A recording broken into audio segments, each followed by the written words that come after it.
Hello, my name is Darren Daly. This is video demonstration week 2 for Math 520, and what we're going to do here in a moment is verify that a set with a binary operation is in fact a group. So here we go. Okay, here we go. So here's the setup.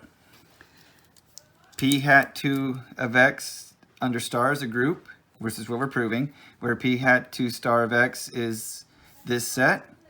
And here's our operation set up. If P of x is ax squared plus b and Q of x is cx squared plus d, then P of x star Q of x is acx squared plus ad plus bc.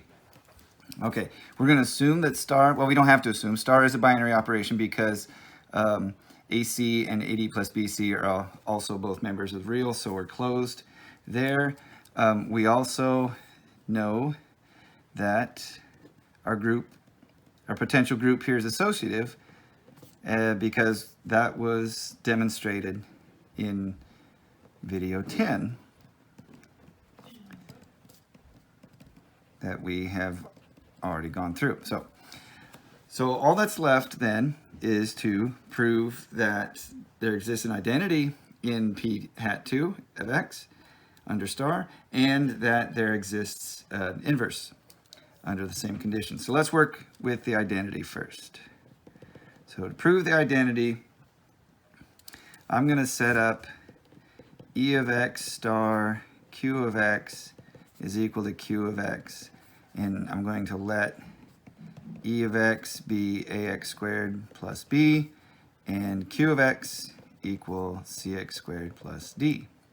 So if I apply my E of x star Q of x, I should get my same thing up here. So I'm just going to write that. So I have AC x squared plus AD plus BC, and then that's just going to equal cx squared plus d. So if I'm comparing my x squared coefficients and my constants, I come up with the following relations. AC equals C, which implies that in this case, A is equal to 1. And we see that AD plus BC has to equal D. And for this to be true, solving for B, essentially, I have B equals, let's see, D times 1 minus A over C. And with C, I should mention that C and A are not equal to 0.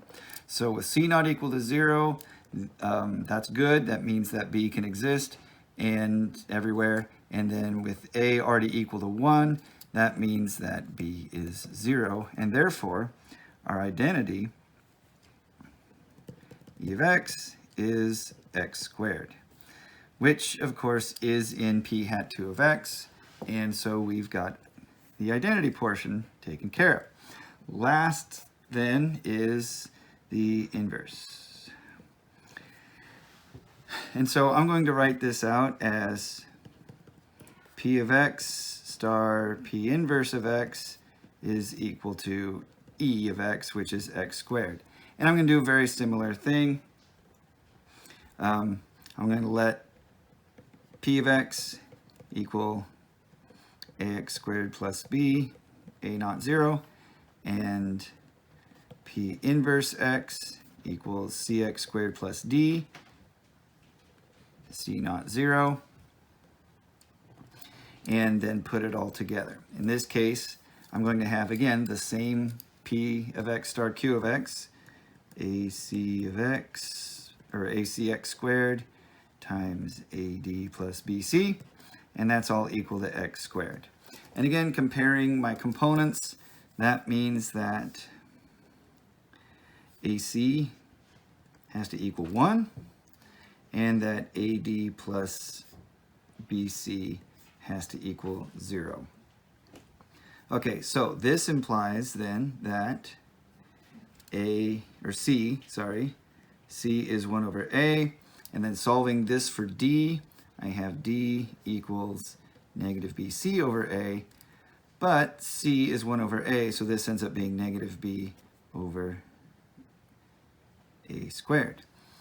and A cannot be 0, so all of my parameters exist everywhere, and therefore my inverse is going to take the form of 1 over ax squared minus b over a squared. And so we have an inverse that exists in the set everywhere, and we have our identity. So therefore, p hat 2 of x under star is a group. There we go. Thank you very much for watching.